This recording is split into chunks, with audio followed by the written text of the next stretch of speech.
할렐루야. 주 예수의 은혜와 평강이 있을지어다. 요한복음 설교 7번째 시간입니다. 오늘 말씀에 보면 14절에 함께 읽어봅니다. 말씀이 육신이 되어 우리 가운데 거하심에 우리가 그 영광을 보니 아버지의 독생자의 영광이요 은혜와 진리가 충만하더라. 아멘. 말씀이 육신이 되어 우리 가운데 거하심에. 지금 14절 말씀을 직역을 하면 이렇습니다. 그 말씀이 육신이 되셨다. 여기 이 그라고 하는 것은 매우 특정한, 유일한, 오직 하나에게 붙이는 그런 표현이죠. 그 말씀이 육신이 되셨다. 그리고 그가 우리 안에 거처를 정하셨다. 그래서 우리가 그의 영광을 지켜보았다. 아버지로부터 오신 독생자로서의 영광을. 그는 은혜와 진리로 충만하시다. 아멘. 이 말씀이 육신이 되어, 오늘 말씀의 제목은 말씀이 육신이 되신 일입니다. 두 가지를 살피는 거예요. 첫째, 말씀. 따라서 합시다. 예수님은 말씀이시다. 첫 번째 주제는 예수님께서 말씀이시라는 겁니다.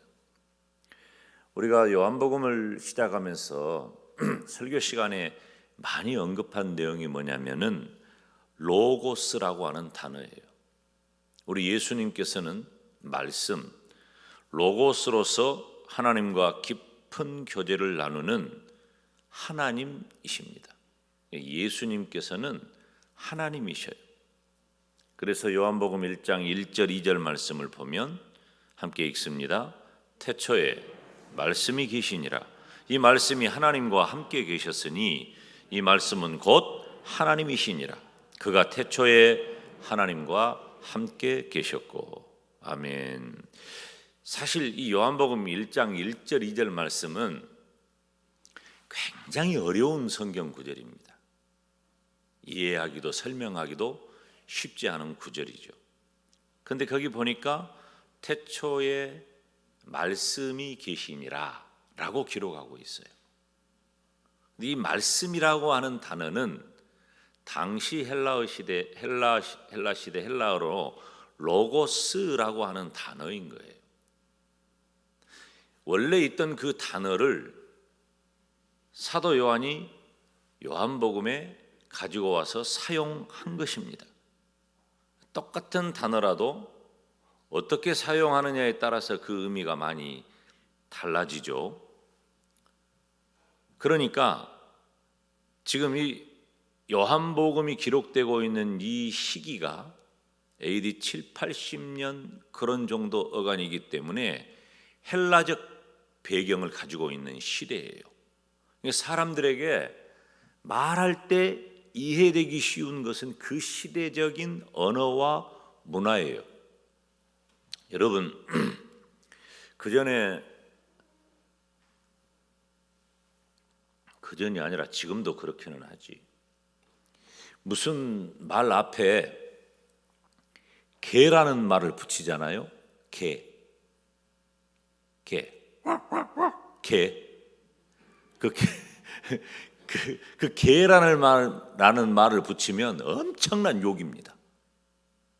치욕적이고 모욕적이고 그런 말을 들으면은 그냥 못 견뎌요. 분노하고. 야, 이 개, 너는 개만 또 못한, 막 이런 표현은 굉장히 모욕적이고 불편하고, 그래서 그 영어 세계에서 이런 표현을 번역할 때 굉장히 주의하는 거죠. 근데 요즘은 어떤 줄 아세요? 앞에 개라는 말을 붙여야 최고로 좋은 말이에요. 이 단어가, 말의 체계가 이상하게 바뀌었어요. 좋다는 말을 그냥 좋다고 하는 것보다도 개 좋다, 개 좋다는 말이 최고로 좋다는 거예요. 요즘은 개 좋다. 야, 이거 꿀맛이다. 개꿀이다.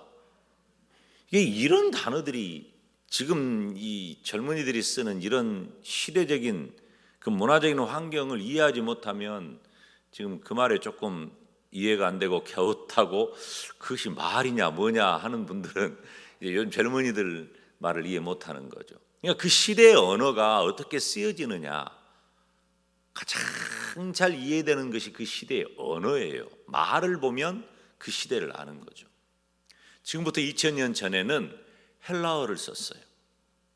예수님 시대에 어떤 언어를 많이 쓴 줄 아십니까?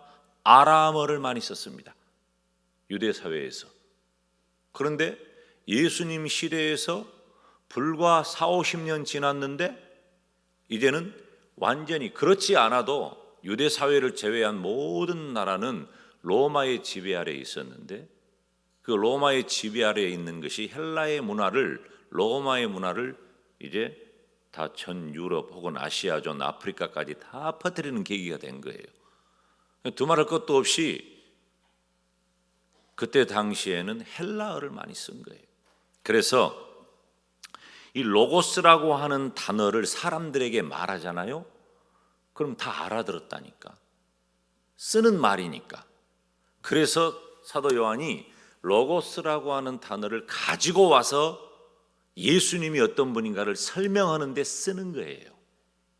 엄밀한 의미에서 예수님을 로고스라고 하는 단어로 덮어버리기에는 이건 설명이 부족하죠. 큰 아쉬움이 있죠. 그렇지만 당시의 언어로 예수님을 로고스라고 표현하면 사람들이 이해하기 좋다라고 사도 요한이 판단한 거예요.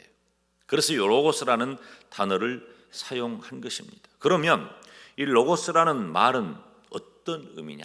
당시 헬라 문화의 배경으로 본 로고스라고 하는 단어는 우리 인간의 사고 그리고 이성 이런 모든 것들을 총찰하는 매우 우주적인 합리적인 그런 이해 방식이 로고스란 말이에요. 이렇게 설명하면 하나도 못 알아들어. 나도 더 쉽게 설명을 해드려야 되는데 어렵단 말이에요. 좀 쉽게 표현하자면은 로고스가 최고다 이 말이에요. 그냥 쉽게 우리가 이해하기 쉽게 로고스 그러면 이거야. 최고란 말이에요. 최고. 우주의 최고 원리는 로고스다. 그렇게 이해하시면 돼요. 그러니까 우주의 최고 원리니까 예수님이 하나님이라고 하는 사실을 설명하기 위해서 로고스라고 하는 단어를 가지고 온 겁니다. 그래서 헬라 문화권에 있는 사람들은 로고스라고 하는 단어를 들으면 어떤 이해를 하느냐? 모든 존재의 기원이 되고 조정하는 역할을 하는 것이 로고스라고 하는 단어로 이해한 거예요. 그러니까 아무에게나 로고스라는 단어를 쓰는 건 아니잖아. 그냥 매우 특별한 거죠. 그런데 이 사도 요한은 요한복음을 시작하면서 태초에 말씀이 계시니라 라고 할 때 그 로고스라는 단어를 쓰면서 일반적으로 헬라 문화권에서 사람들이 알고 있는 그런 정도의 단순한 로고스가 아니란 말이에요. 단어는 헬라 사람들이나 유대 사람들이나 이제 로고스라는 단어를 모르는 사람이 없어. 다 알고 있어요. 그렇기 때문에 사람들이 익숙하기 때문에 그 단어를 사용하기는 했지만 사도 요한이 가지고 있는 의도는 예수님이 지금 여기 오늘 본문의 말씀을 보면 이 1장 1절 말씀을 보면 태초에 말씀이 계시니라 이 말씀이 하나님과 함께 계셨으니 따라서 합시다. 이 말씀은 곧 하나님이시니라. 그러니까 사도 요한의 의도는 뭐냐면 이 로고스라고 하는 단어를 사용하면서 예수님이 누구와 동등한 분이라는 것을 강조하고 있는 거예요. 하나님과 동등한 분이라는 걸 강조하는 거예요. 여러분 예수님을 하나님이라고 소개하고 예수님을 하나님이라고 믿게 하는 일은 굉장히 중요한 일입니다. 복음을 전함에 있어서. 왜 그럴까요? 예수님은 로마에 의해서 십자가에 못 박혀 죽으신 분입니다. 부활하셨다고는 하지만 사실은 헬라 문화권에서 그들이 가지고 있는 스토아 학파의 이원론적 사상이 지배하고 있던 그 시대에서 부활을 믿는 사람은 별로 없어요. 왜냐하면 부활할 리가 없다고 생각을 하기 때문에. 여기서 부활할 리가 없다고 여기는 것은 다시 살아나는 것을 못 믿는 것이 아니라 부활한다는 것 자체가 무의미하고 오히려 더 나빠지는 일로 여기기 때문에 왜 뭐 한다고 부활을 한다냐, 뭔 부활이냐, 그럴 리가 없다. 그래서 바울 서신을 보면 예수님의 독생자 탄생에 대해서는 별다른 언급이 없지만 그건 다 믿는다니까. 그때 우리는 그게 다 안 믿어지죠. 우리는 마리아가 혼자 아기 낳았다고 하면 믿어져요? 어째서 반응이 없는 거? 믿어져요? 우리는 그게 믿어지죠. 안 믿어져요? 있을 수 없는 일이잖아요. 근데 헬라 문화권에서는 그건 믿었다 그 말이에요. 워낙 신화에 강한 사람, 익숙한 사람들이기 때문에. 그런데 부활은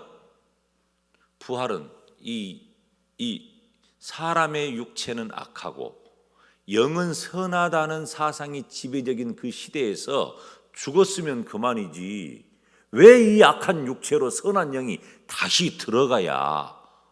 그런데 그분을 하나님이라고 소개해요? 안 맞는 거예요. 논리적으로, 이치적으로, 철학적으로 안 맞는 거란 말이에요. 그래서 부활을 바울이 계속해서 부활을 가르치고 부활을 강조하는 것이죠.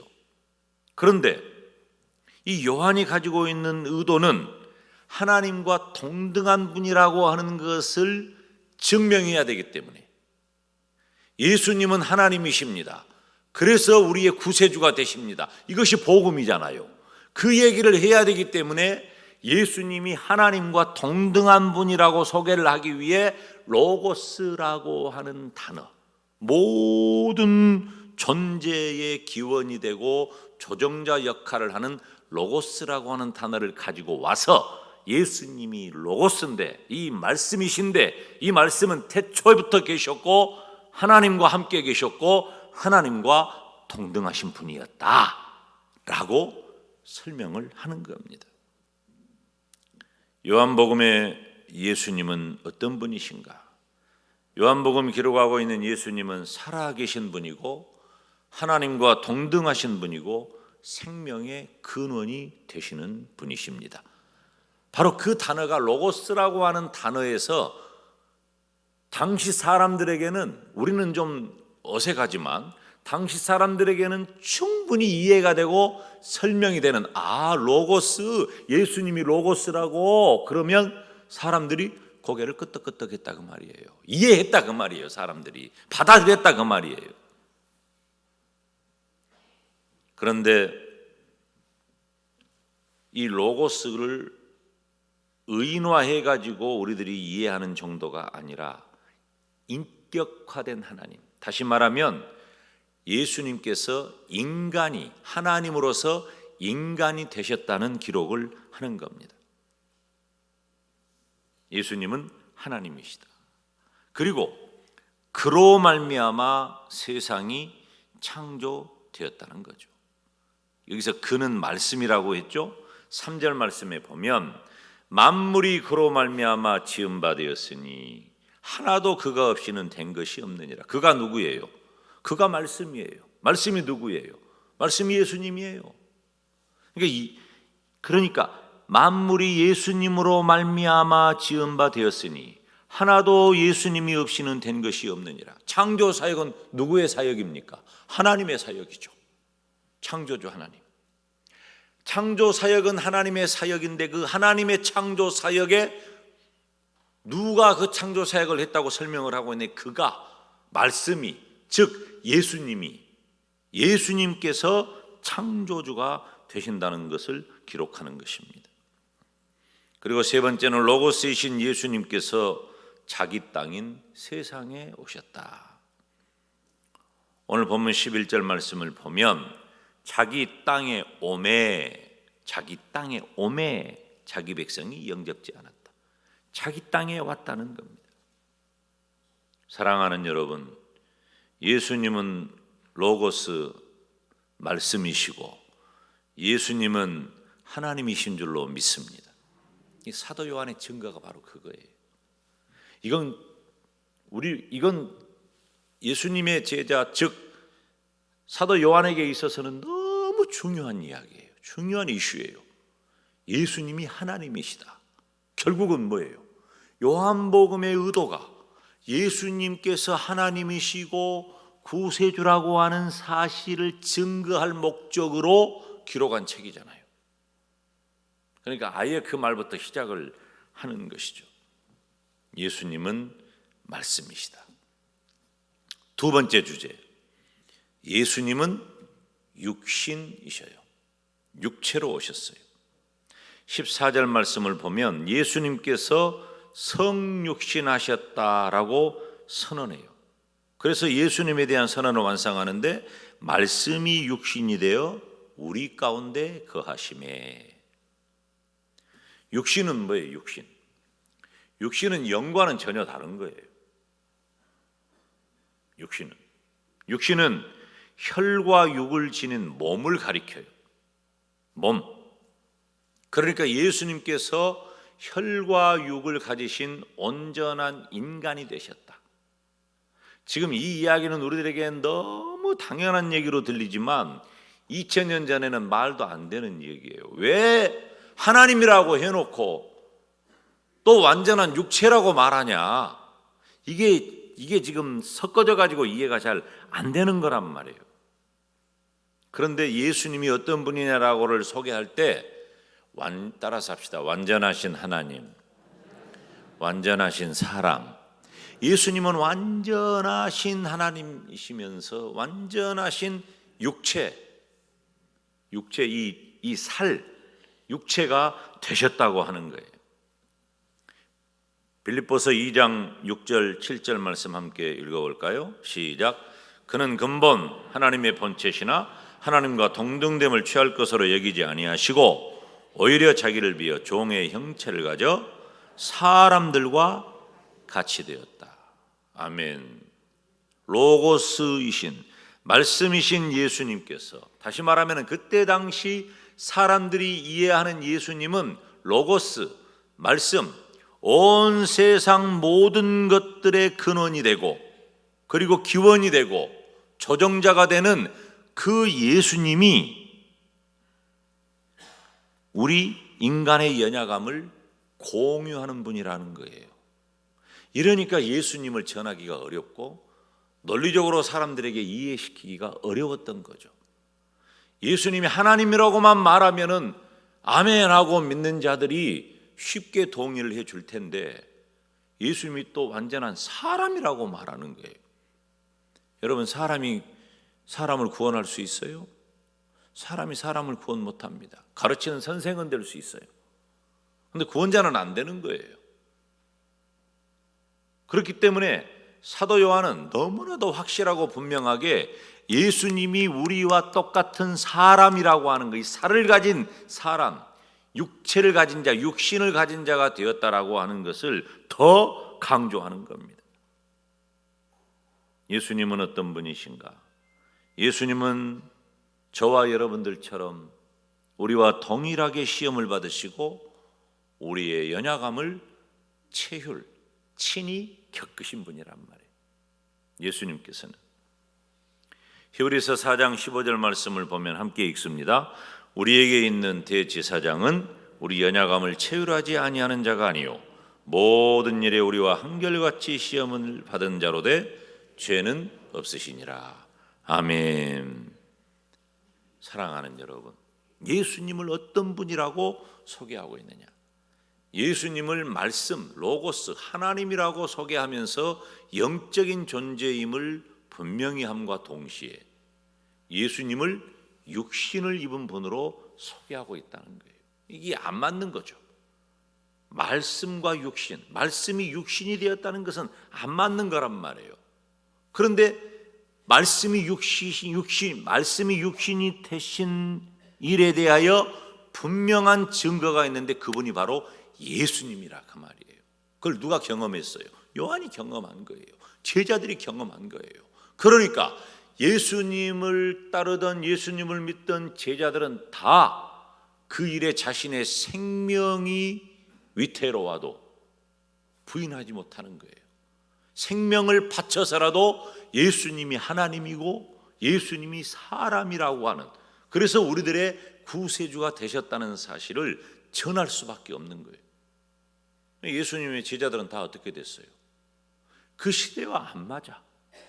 그러니까 다 죽임을 당한 거죠. 말도 안 되는 소리다, 거짓이다, 미혹하게 하는 자다. 우리가 섬기는 신은 당시 정치적으로 볼 때는 로마 황제 하나뿐이다. 철학적으로 볼 때 너희들은 이원론과 맞지 않는다. 영지주의자들의 강력한 도전에 맞닥뜨리게 되는 거예요. 그래서 예수님의 제자들은, 그리고 복음을 따르는 자들은 그때 당시에 핍박을 받을 수밖에 없는 거예요. 그러면 말씀이 육신이 되어 우리 가운데 거하심에 라고 하는 말은 하나님께서 우리 가운데 임재하셨다는 말이에요. 따라서 합시다. 하나님께서 우리 가운데 임재하셨다. 하나님이 임재하신 거예요. 그럴 수 있어요? 물론 우리들이 영적으로 하나님은 안 계신 곳이 없는 분이에요. 어디나 계신 분이에요. 그 사실은 분명하지만 2000년 전이라니까요. 우리는 지금 신학과 신앙이 엄청나게 발달한 시대의 설교를 여러분들이 듣고 있는 거예요. 기독교 2000년 역사상 가장 진보된, 가장 발전된 신학과 신앙을 여러분들이 지금 배우고 있기 때문에 2000년 전의 정서를 이해하지를 못해요. 2000년 전에는 하나님이 우리 가운데 임재하신다? 이해되지 않는 말이라니까요. 지금하고는 전혀 달라요.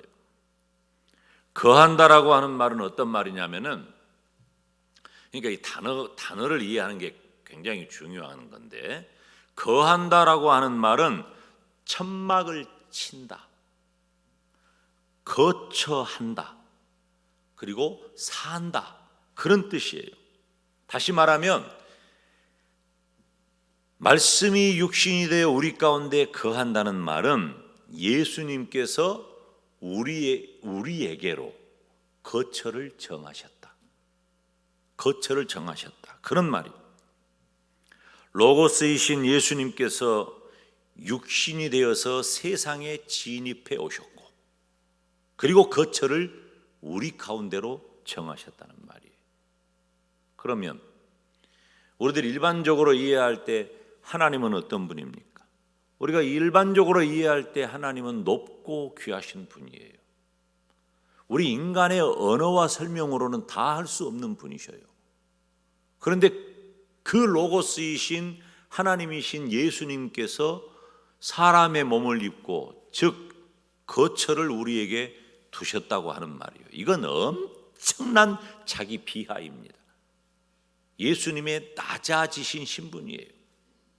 이제 곧 몇 주 지나지 않으면 고난 주간이 다가오고 또 부활주일이 다가오게 되는데, 예수님의 고난에 대해서 생각을 할 때 예수님의 신분을 이해하는 것은 매우 중요한 일입니다. 예수님의 신분은 크게 신학적으로 두 가지가 있어요.